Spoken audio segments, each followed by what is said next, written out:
Bienvenidos a Medipazos. Hoy vamos a hablar del síndrome antifosfolípido. Se constituye una enfermedad autoinmune caracterizada por la formación de anticuerpos, tres principalmente: anticuerpos anticardiolipina, anticuerpos antibeta 2 glicoproteína 1 y el anticoagulante lúpico. Estos tienen que persistir por más de 12 semanas, ya que estos anticuerpos pueden estar presentes de manera transitoria en procesos infecciosos. La activación de estos anticuerpos predispone a un estado protrombótico, formando trombos de tipo venoso en la mayoría de los casos y trombos arteriales. La afección clínica va a depender de la localización de los trombos, estos sean macrovasculares o microvasculares. Esta enfermedad tiene mayor prevalencia en mujeres jóvenes principalmente, con una relación de 3 a 1 que puede manifestarse con pérdida o complicaciones en el embarazo. Respecto a la fisiopatología, debemos de entender la esencia de la enfermedad, para lo cual vamos a describir qué son las cardiolipinas y qué son las beta-2-glicoproteína 1. Con respecto a las cardiolipinas, son un tipo especial de fosfolípidos que se encuentran en la membrana mitocondrial, que tienen funciones fundamentales para la cadena de transporte de electrones y la producción de ATP. Dado que las mitocondrias son abundantes en tejidos con alta demanda energética, como ser el corazón, cerebro, hígado y riñones, la producción de anticuerpos anticardiolipina en el síndrome antifosfolípido van a atacar la membrana mitocondrial interna, además de complejos lipoproteicos de las células endoteliales. Esto explica cuando hay títulos altos de anticardiolipinas, tiene una predilección de afección a órganos, como ser el corazón, cerebro y riñones. Por otro lado, respecto a la beta-2-glicoproteína 1, es una proteína plasmática que asegura la coagulación y la respuesta inmune, que en situaciones de inflamación y daño vascular se encuentra en la superficie de las células endoteliales y en la activación plaquetaria se encuentra en las membranas plaquetarias. Cuando se producen anticuerpos contra esta proteína, como en el síndrome antifosfolípido, desempeña papel central en la activación endotelial, promoviendo la expresión de moléculas procoagulantes, como es el factor tisular y la adhesión leucocitaria. Además, desempeña papel importante en la activación plaquetaria, aumentando el riesgo de trombosis arterial y venosa. Además, inhiben los anticoagulantes naturales, como es la proteína C y la antitrombina 3, favoreciendo aún más el estado protrombótico. Con respecto al anticoagulante lúpico, es un autoanticuerpo dirigido contra los complejos fosfolípido-proteína, como la beta-2-glicoproteína 1 y la protrombina. Ahora vamos a explicar por qué se activan estos anticuerpos. Primero tiene que haber una predisposición genética, además de tolerancia inmunológica. Quiere decir que hay ciertos perfiles genéticos que predisponen a una respuesta autoinmune donde se pierde la tolerancia a antígenos propios, favoreciendo la producción de autoanticuerpos antifosfolípidos. Además de predisposición genética, hay una respuesta inmune alterada, como la presencia de ciertos alelos en el complejo mayor de histocompatibilidad. Respecto al mimetismo molecular, que se produce en contexto de una infección ya sea viral, bacteriana e incluso parasitario, donde inducen una respuesta inmune cruzada, donde estos patógenos presentan epítopos que imitan estructuras de estos fosfolípidos. Por otro lado, se han determinado otros gatillantes de enfermedad, como el factor ambiental, hormonal y la asociación a una enfermedad autoinmune, incluso la exposición a algunos fármacos. Vamos a caracterizar en dos grupos el síndrome antifosfolípido. La mitad, el 50%, se presenta como SAP primario y el otro 50% se está asociado a una enfermedad autoinmune, de los cuales del 30 a 35% están asociados al lupus. El otro 10% se asocia a otras enfermedades autoinmunes, como es la artritis reumatoide, esclerosis sistémica, síndrome de Sjögren, PTI, vasculitis y anemia hemolítica autoinmune. Existen otros tipos de síndrome antifosfolípido, como es el SAP catastrófico, que en realidad se constituye en una emergencia médica, donde tiene que haber afección de tres o más órganos o sistemas.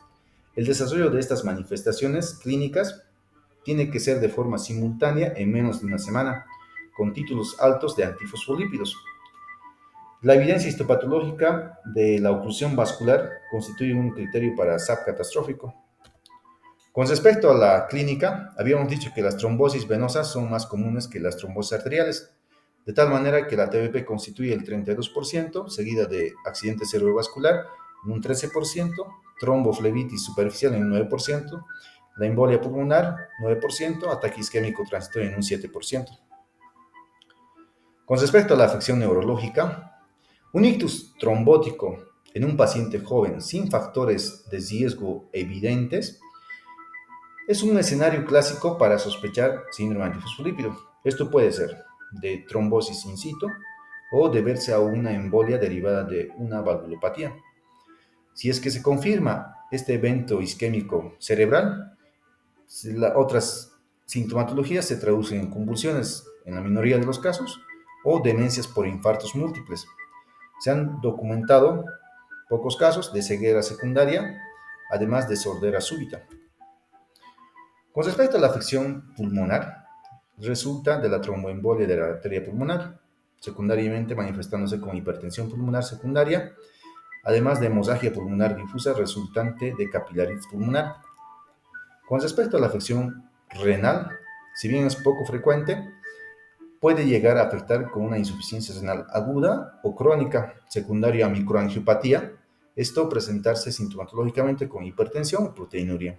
O por otro lado, formar trombosis de la arteria renal, que puede conducir a una hipertensión refractaria o atrofia cortical focal. Con respecto a la afección cutánea, se puede manifestar de diferentes maneras, por ejemplo, hemorragias en astillas, necrosis e infartos cutáneos, gangrena digital, como se ve en la imagen, o lívidos reticulares, que es lo más frecuente, en un 25%. De ellos, el 20% se manifiesta de manera primaria. Si está asociado a síntomas de ictus o isquemia vascular cerebral, se denomina síndrome de Sneddon. Por otra parte, puede presentarse con ulceraciones cutáneas no cicatrizales o que son difíciles de tratar. En el embarazo puede haber preeclampsia, sufrimiento fetal, parto prematuro, retraso en el crecimiento intrauterino, insuficiencia placentaria, desprendimiento de placenta. Incluso puede presentar el síndrome de HELP, que se caracteriza por la anemia hemolítica, trombocitopenia y elevación de transaminasas. Con respecto a la afección cardíaca, se puede presentar de dos maneras. Afección valvular mediante engrosamiento de estas válvulas, principalmente la mitral y secundariamente la válvula aórtica, donde se traduce en una endocarditis trombótica no bacteriana o endocarditis verrucosa de Liebman-Sachs. Por otra parte, puede causar coronariopatías. Respecto a la afección hematológica, se traduce en trombocitopenia y anemia hemolítica en un 15%. Puede haber COMS positivo. Con respecto a la parte diagnóstica, primero tenemos que tener alta sospecha clínica, corroborar a esta clínica con la presencia de antifosfolípidos, además de estudios laboratoriales con hemograma, química sanguínea y el perfil autoinmune. No olvidemos que está asociado en un 50% a otra enfermedad autoinmune. No existen criterios diagnósticos definidos que nos puedan orientar, sino va a depender de la parte del criterio clínico del especialista. Respecto al tratamiento, tenemos 4 recomendaciones respecto a la prevención primaria, que tiene por objetivo prevenir el primer evento trombótico en pacientes asintomáticos con anticuerpos antifosfolípidos persistentes, especialmente cuando existen factores de riesgo. Se recomienda aspirina en dosis bajas. Obviamente debe individualizarse a cada paciente. Respecto a la prevención secundaria, que tiene por objetivo prevenir las recurrencias de trombosis en pacientes con antecedentes de eventos trombóticos documentados, en este caso se recomienda la warfarina con un rango de anticoagulación de 2 a 3. Si a esto se suma una trombosis arterial, se puede agregar antiagregación plaquetaria o subir el rango de anticoagulación mayor a 3. Con respecto al SAP obstétrico, que tiene por objetivo prevenir complicaciones obstétricas como es el aborto recurrente, preeclampsia, restricción del crecimiento intrauterino, se recomienda la terapia combinada con ASA y heparina. La dosis puede ser profiláctica o terapéutica, dependiendo del contexto clínico. Con respecto al síndrome antifosfolípido catastrófico, se recomienda triple terapia: glucocorticoides, heparina, plasmaféresis o inmunoglobulinas.